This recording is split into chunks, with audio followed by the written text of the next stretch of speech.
Hi everyone, Al Hackney here, ready for another YouTube interview.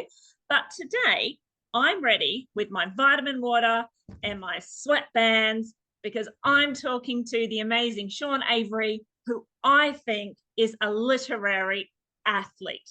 Now, the reason why I refer to him as a literary athlete is because he does the holistic side of the creative arts, where he believes in the mind, the body, and looking after yourself entirely to produce quality writing and content. Sean, thank you so much for talking with me today. Oh, my pleasure, Lauren. So good to chat. So, tell me about your writing journey. Firstly, what made you choose the holistic side of looking after yourself and how that's resulted in your writing?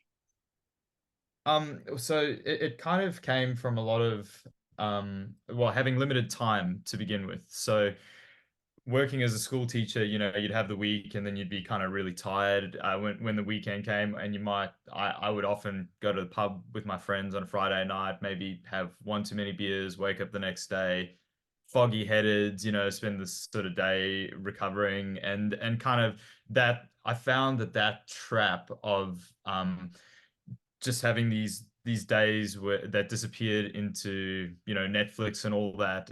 It meant that any chance of doing any kind of creative work just evaporated.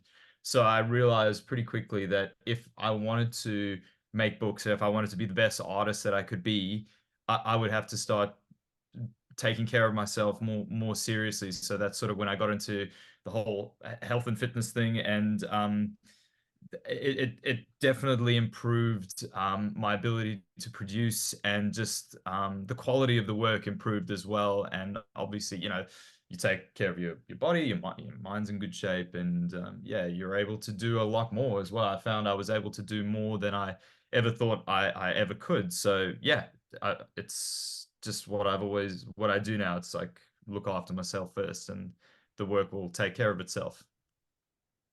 No, thank you so much. Because ages ago when I met you, and I wanted to know how you got to where you are, because you've worked with Walker Books, you've worked with Fremantle Press, you've worked with Larrikin House, you've got this amazing like journey that you've had.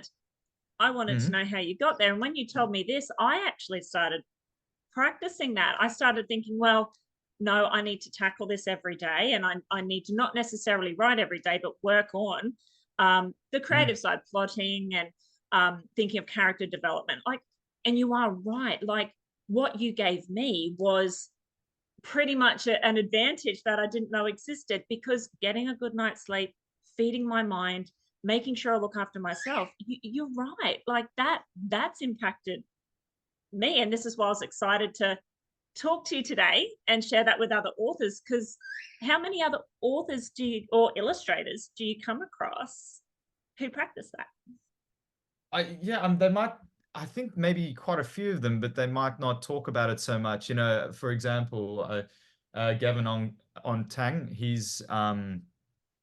does most recently his picture book with Scholastic Bar Black Belts, and he does a number of graphic novels, and he's very into his health and fitness. He does a martial art of some sort. I forget which one. I think maybe jiu-jitsu or Muay Thai. I can't remember. So he's a super fit dude. Brenton McKenna is a graphic novelist, and he is also a personal trainer, so he's super fit as well. Yeah, I don't really know, because it's kind of it's kind of that stereotype that the people who are very sort of almost into that you consider like the writing stuff maybe a bit more intellectual, like you're at your desk more, and it's less like it's more about your mind and less about your body. So yeah, I don't know if we ever really speak about that kind of stuff. I remember at a conference once, we were on a panel, and we were talking about routines, and I mentioned, oh yeah, like do a few push-ups in the morning, and then like all the other guys on the panel made fun of me. One of them was like, yeah, I did a push-up once, and everybody laughed. So it's kind of like this, it's a bit of a joke. So I don't know if people really talk about it, but it'd be interesting to know. I think, there's all kinds of scientific evidence that links physical activity to better mental health. And when you're in a better mental health space, you make better art. It's that simple. If you're sad and depressed, and I know there's a lot of reason for depression, but yeah, you're not going to make good art. I don't think so anyway, so if you to give yourself the best chance of making the best art, you've got to your brain's got to be right, and the easiest way to do that is to be as fit as you possibly can be. Yeah, and eat it. Like you said, Yeah. sleep, never sacrifice sleep. I mean, people laugh at me. I get up very early. I get up at 3 every day, but I'm also in bed by 7:38. So I never ever sacrifice sleep, even though it might seem like I'm a lunatic up at crazy hours of the morning or whatever. Like I get, you know, I just yeah, I operate better in the morning. So I've moved my schedule like that to yeah sleep the right amount, and yeah, it definitely improves the art for sure.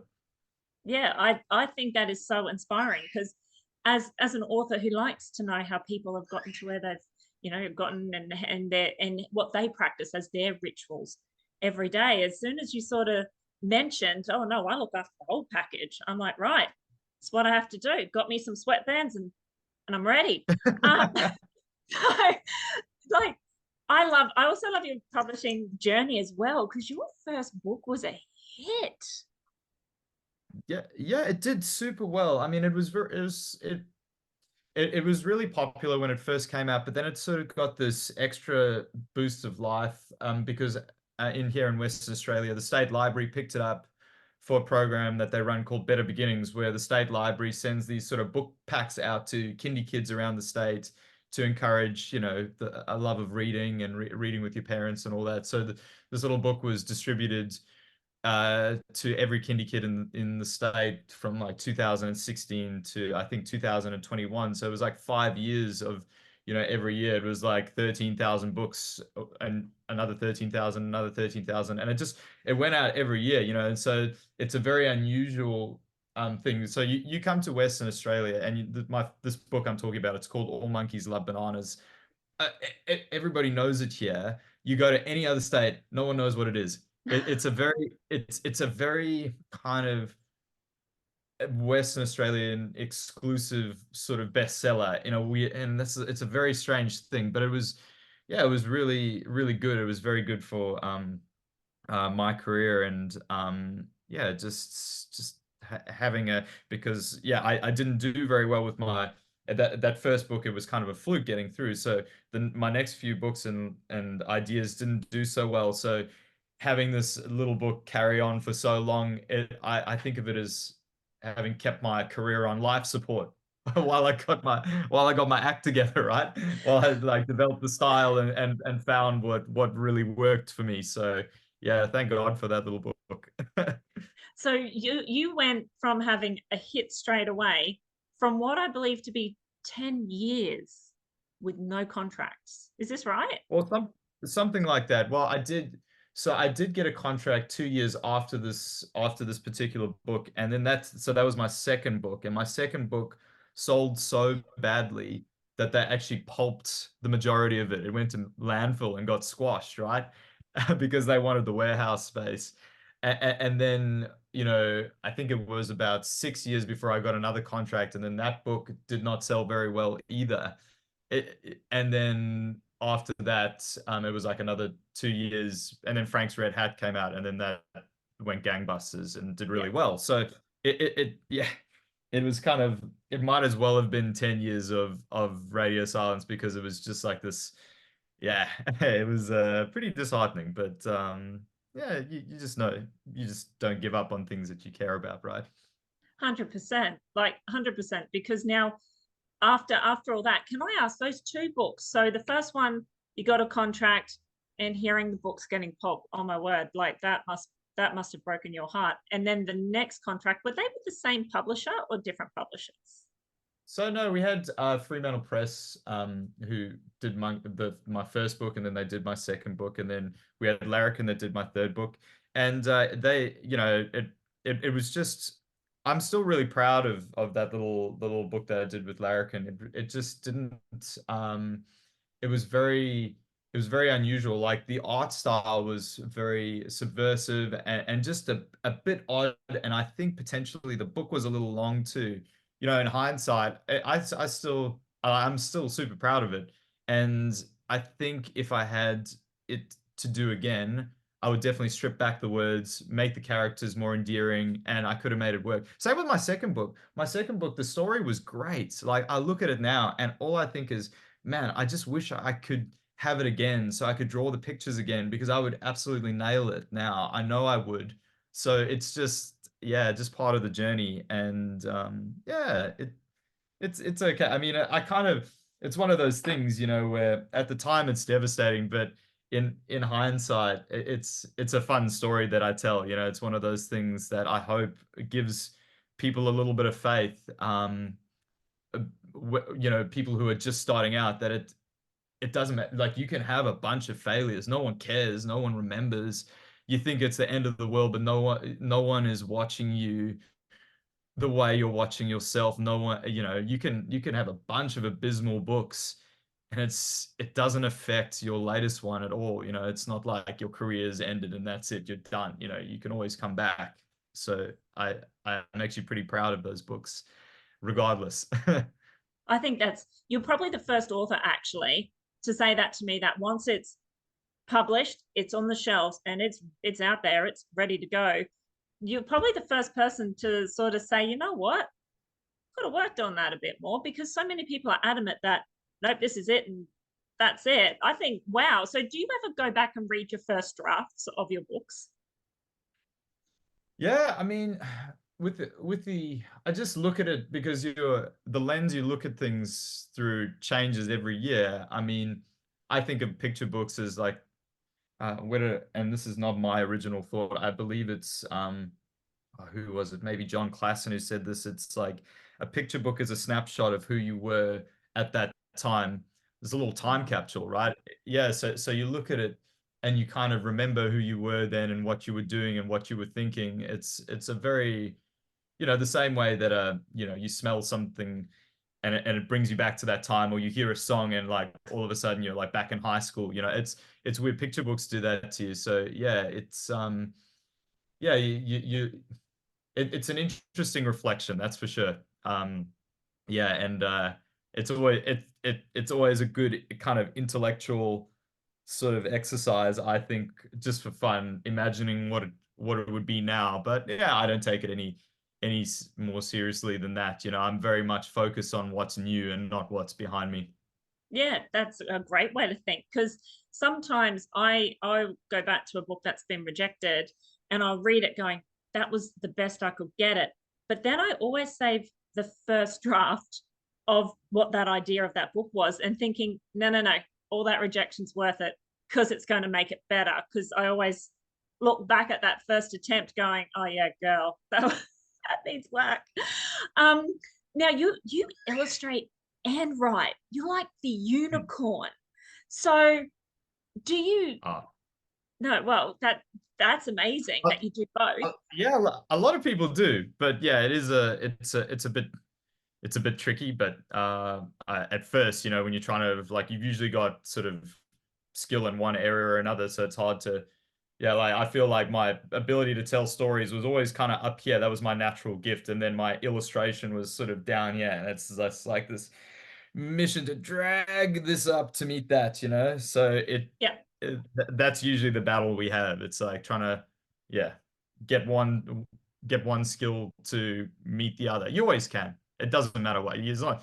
I think it's impossible for you to work on something every single day of your life, be open to feedback, and not make improvements. I just don't. I've never heard of anyone who's actually done the work and not managed to do it. It just is. It's just a maths game. The Yeah. hours go in, results come out. It's that simple. Yeah. Odds. We all like mathematical odds now, don't we?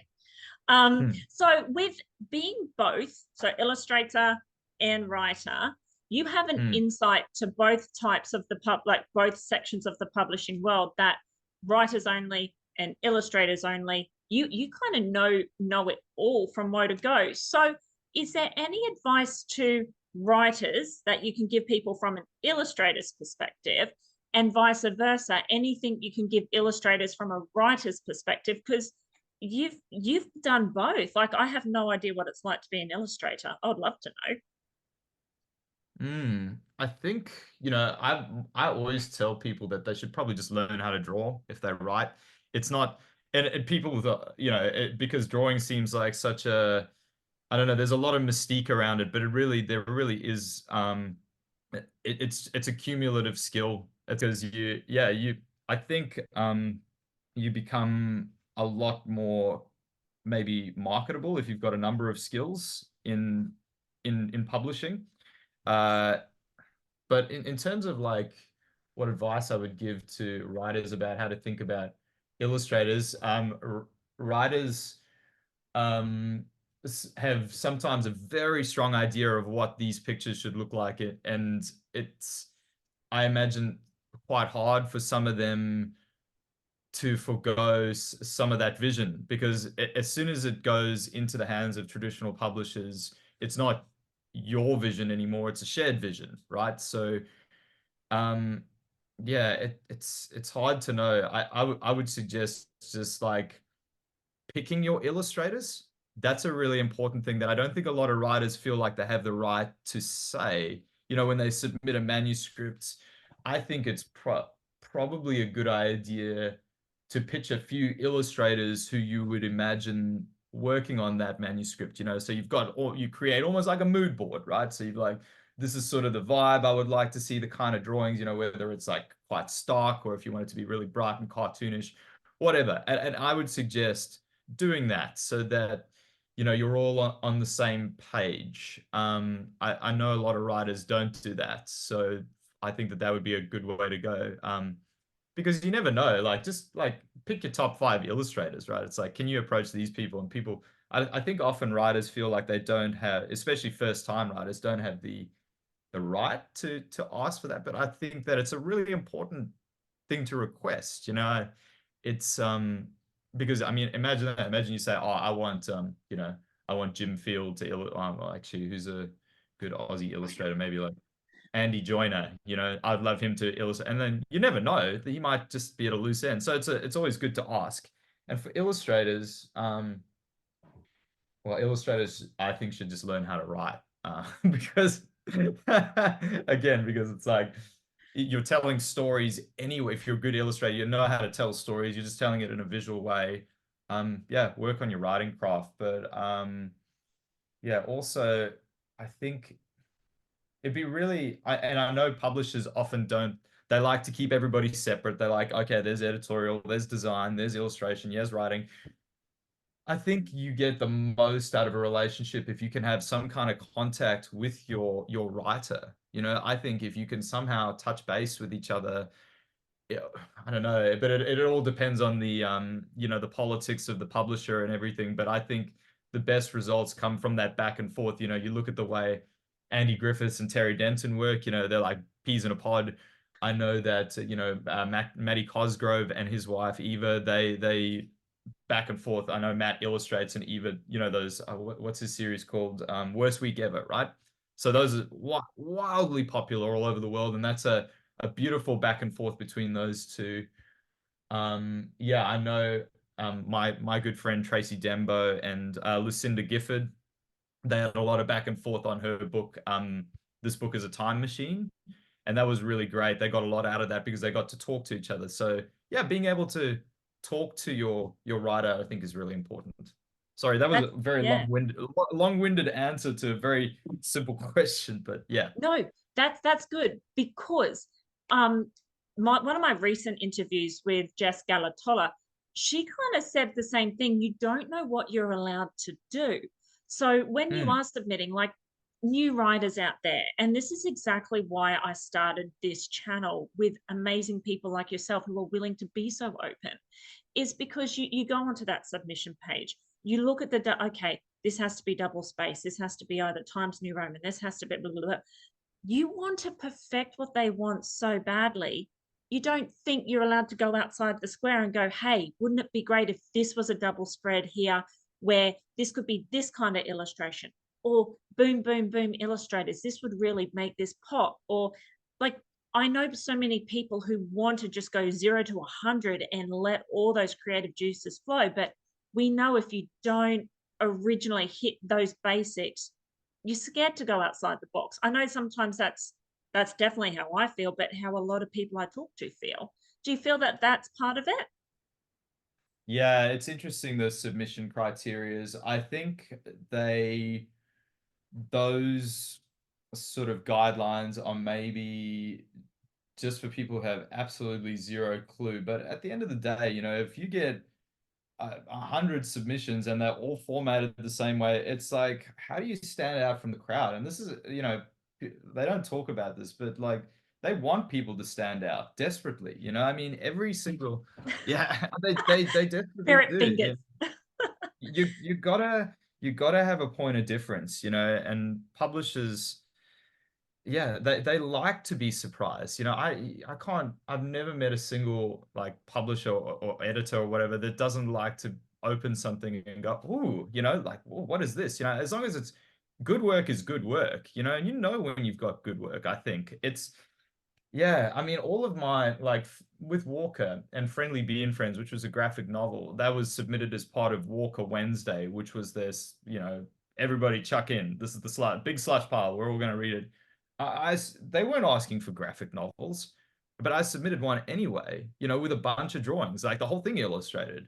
It broke all the rules, and they signed 2 books, and every every everything I've ever submitted, like that first book that I spoke about that did so well, the advice is don't send complete manuscripts because publishers don't like that. Well, I literally sent them a case bound book. Like, this is what I'll show you. Where are we? So this is the book that was published, right? This Yeah. is this is what I sent in the mail. This was the submission. So like Awesome. it had a dust jacket, it had this is what it looks like. Um I sent that in the post, like breaking all the rules of like we don't send things, and Yeah. as you can tell, it didn't really like change very much. It's essentially the same thing. So like yeah, I mean, people would look at this and say that breaks every single rule. But It it's like, does. well, Yeah. this little hardcover book immediately went to the editor, and yeah, and I'm not saying that this is what you should do, because and that's the thing, it's like there's no, really, what I want to say here is that there are no, everybody's journey is different. How to get there, you'll never speak to um two people that have got the same story of how they got into publishing. There's all these different ways. I'm just saying that potentially thinking outside of the box and doing something a little unusual, as long as you aren't being rude or pushy or annoying, yeah, and I think you can do some pretty special things. No, I think that's great. So where to from here, Sean? Your journey's been pretty incredible so far. What would you like to see in your future? Well, I mean, lots and lots of things I've got on the cards. Want to continue making really great books. Hopefully they'll get better over time. Nice graphic novels, nice picture books, in the same vein as what I've kind of been doing. Um, Also got something pretty exciting coming up. My wife and I are working on a project together that I can't really talk about just yet. But it's super exciting, and something that we're going to be rolling out over the next few years. This little book project we're doing. So I'm really excited. Would love to talk about it, but can't just yet. So yeah, I just want to make great books. Want to keep on teaching. Want to just um, hang out with people like yourself and just, yeah, share the love, really. Yeah, and encourage people to write, because I'm Hmm. not sure if a lot of people know this about you, but this is another thing that I find amazing is your ability to give back. Can't be Hmm. pressed. Oh, yeah, those are great. I love those. Can't be Yeah. pressed. Yeah, you encourage kids to write their own books. I think that's such an incredible thing as well. But I think we'll have to wait for another YouTube episode to chew on these. These are amazing. But Sean, I really appreciate your time with me today. I appreciate you being so open, and I do want to thank you because just your advice of, you know what, if you're going to do this, look after the whole of you to create better work, because I've done that and I think nothing but good's come out of it. And I hope others do sort of take that on as well, that just it's not just get better at the writing, but look after all of you, the mental side, the physical side, the emotional side, and who knows what'll come out of it. Worst case scenario, best-selling book. Yeah, yeah, exactly. Yeah, it really is. And you know, just eliminate the things that don't serve you anymore. You know, some people do not have a problem with alcohol. I do, you know, and not like I turn into some raging drunk that goes and like drives my car and smashes into buildings or anything, but it saps my will to create, and my just yeah, just my creativity in general, you know. So it wasn't serving me. Also, you know, like too many Netflix shows or too many movies or whatever, just like it yeah, it just really wasn't bringing me joy. I always live by the rule of like, you know, in when I'm on my deathbed, what will I have wanted to do? You know, like would I have wanted to have watched more Netflix shows or make more books, you know? And then whatever the answer is there, it's just like I play the long game. It's aggressive patience, eh? I just work, you know, I work very, very hard, very intensely on the stuff that I do, but I know it's going to take a long time to see the results. I mean, the things I'm working on now, like my life depends on it every single day. I know is not going to pay dividends for at least another 10 years, you know, so I'm all about the long game. Yeah, it's a marathon, not a sprint. I agree with you. Sure, for sure. No, Sean, thank you so much. I hope in the future when your wife and you release your next project that you choose me to talk to about it. I'd Oh, love to know more. And I would love to have you back to talk about your work with Carnaby Press. And for definitely. those out there who want to see more about you, where can they find you? Where can they follow you? How can they contact you? So Instagram is usually where I'm floating around. So at Sean E Avery, and my website, seaneavery.com, and you can sign up to my newsletter, and also my Facebook. So yeah, those are the best spots to find me. Perfect. Thank you so much, Sean. Oh, no worries. Pleasure to be here. Thank you, Lauren.